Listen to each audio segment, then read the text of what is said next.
Morning everyone. आज हम लोग मॉडर्न फिजिक्स के क्वेश्चन को सॉल्व करेंगे। पहली वीडियोस में हम लोगों ने बाकी क्वेश्चन को सॉल्व किए थे। आज हम लोग ये देखते हैं 91 technique use to transmit audio signals in television broadcast is. यहाँ पे क्या हो रहा था, एम्पलीट्यूड मॉडराइजेशन भी नहीं हो रहा होता, ना फ्रीक्वेंसी हो रहा होता है, पल्स कोड भी नहीं हो रहा था, टाइम डिफरेंस भी नहीं होता, फ्रीक्वेंसी मॉड्यूलेशन हो रहा होता है। वहाँ पे ट्रांसमिट सिग्नल में फ्रीक्वेंसी के बारे में तो बात हो रही होगी। नेक्स्ट देखते हैं, कंसीडर द फॉलोइंग स्टेटमेंट्स। कुछ देर से हम रीड कर रहे होते हैं। तो सप्लाई हॉट वाटर, ये भी करेक्ट है, ये नहीं है। Provides electrophone and third option C is the correct answer. देखते हैं, one historical unit of the average distance between क्या होती है, अर्थ और सन के बीच में होती है। Option A is the correct answer. ये आप रखेंगे आप, हिस्टोरिकल यूनिट एवरेज डिस्टेंस क्या होता है। और sound compact disc audio player use ऐसा क्या यूज कर रही होती है, वहां पे वो माइक्रोवेव्स को यूज हो रही होती है। ये सब याद करने की चीजें से आप याद रखेंगे। नहीं नहीं, यहाँ पे माइक्रोवेव्स नहीं हो रहा होता। एक सेकेंड, 94 वाला तो किया ही नहीं हम लोगों ने। यहाँ पे हम लोग ये वाला क्वेश्चन पढ़ रहे थे, देखना नहीं गया तो लेसर बीम हो रही होती है, और टीवी सेट्स में रेडियोस वेव्स निकाली होती है। क्लियर है। 96 वाला देखते हैं। इसमें न्यूक्लियर फिजन्स में यहाँ मोर न्यूट्रॉन्स आर रिलीज, ये भी करेक्ट बोल रहे हैं, ये गलत है। और ये तो फर्स्ट और थर्ड, यानी कि B is the correct answer. Next देखते हैं। इसमें geographical satellite is an appropriate help of, ये सेकंड वाला सही है, तो सेकंड ओनली होगा। ठीक है, option second is the correct answer. Next देखते हैं हम लोग। व्हाट डज द टर्म डोनल B Dolby C printed on the tape recorders. Noise reduction circuit हो रहा होगा वहाँ पे। क्या हो रहा होगा, नॉइस रिडक्शन सर्किट हो रहा होगा वहाँ पे।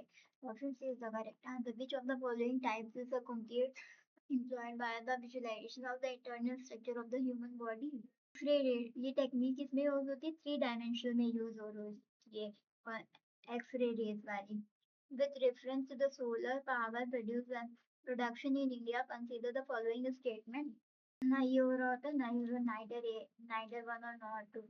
Which consider the following phenomena: light is affected by gravity, the uniform constantly expanding matter of its surrounding space-time। ये दो चीजें सही है। String journal of theory of reliability, तो ऑप्शन डी 1 2 3 दोनों आर करेक्ट।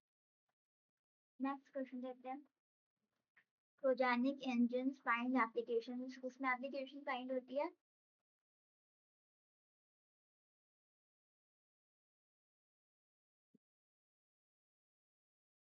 सबमरीन तो कुछ और ही होता है, जो बोट्स वगैरह में होता है, सीज वगैरह में सबमरीन होगी। फर्स्ट वाला रॉकेट टेक्नोलॉजी फाइंड होता है। कुछ कुछ केमिस्ट्री के भी टॉपिक है, ये तो केमिस्ट्री का टॉपिक है, बट इसको पता नहीं कैसे आ गया है। ठीक है, इसमें जब केमिस्ट्री पढ़ेंगे तो आपको समझ में आएगा कि आपको समझ में। नेक्स्ट देखते हैं, person is space is located in the half way between the earth and the sun will notice that the sky is jet black, ये भी notice, star do not twinkle। 1 2 3 are correct। Next, the tail of the comet is directed away from the sun because the radiation emits। the tail of the comet जब sun हो रहा होगा तो ये भी नहीं होता है, नहीं होता है। Option C is the radiation away from the earth। Option C is the correct answer. Next देखते हैं। बस यही क्वेश्चंस बचे, मेरे लास्ट क्वेश्चंस हैं।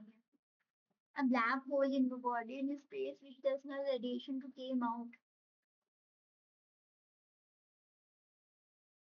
This property is due to किसकी प्रॉपर्टी में हो रहा होगा, स्मॉल साइज की प्रॉपर्टी में ये नहीं होता है, लार्ज में भी नहीं होता है, ना लो में होता है, हाई डेंसिटी पे हो रहा होगा।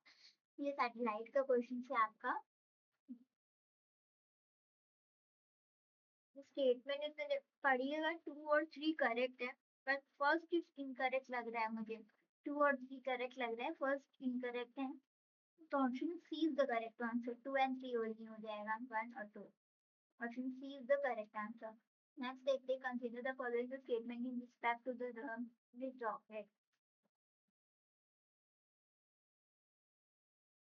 जेट इंजन सराउंडिंग एयर पे सप्लाई कर रहा होगा, ये भी ऑप्शन करेक्ट है और ये वाला भी करेक्ट है।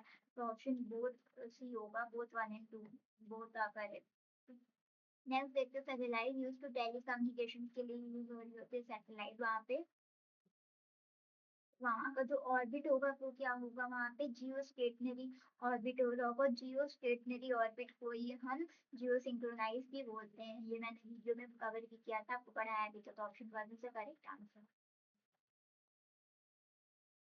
ठीक है, फिर हम लोग देख लेते हैं, the orbit is circular, circular भी होता है। The orbit lies in the plane of the earth, ये भी हो रहा होता है और ये भी हो रहा होता है। The orbit is at altitude, ये वाला फोर्थ वाला नहीं, ये वाला line the plane of fourth था। 1 2 3, 1 2 3, यानी कि option A is the correct answer. फिर an artificial satellite orbit around the earth is this is so we call the attraction of the earth। जब सैटेलाइट मूव कर रही होती है अर्थ के अराउंड में, तो वो वहाँ पे कांस्टेंट स्पीड पे वर्क हो रही होती है। तो प्रोवाइड्स द नेसेसरी एक्सेलरेशन, उसको जितनी रिक्वायरमेंट्स होती है उतना ही प्रोवाइड प्रोवाइड करती है यहाँ पे। ये मेरा लास्ट क्वेश्चन है, हम लोग देखते हैं। आईएसएस सैटेलाइट के बारे में मैंने आपको बताया था। Assessment of the cross grid ये भी कर रही होती है। ये ये टेलीकम्युनिकेशन नहीं वहाँ पे हो रहा होता है, इंटरनेट ट्रैफिक हो रहा होता है। एनसी 1 2 and 3 जितने भी फिजिक्स के क्वेश्चंस थे वो सब कवर हो गए हैं। तो हमारी जो वीडियो होगी वो केमिस्ट्री पे होगी, और केमिस्ट्री की भी मैं ऐसे ही एमसीक्यू सॉल्व करा दूंगी आपको। आई होप आपको वीडियोस अच्छी लगी हो। Please like and subscribe the video.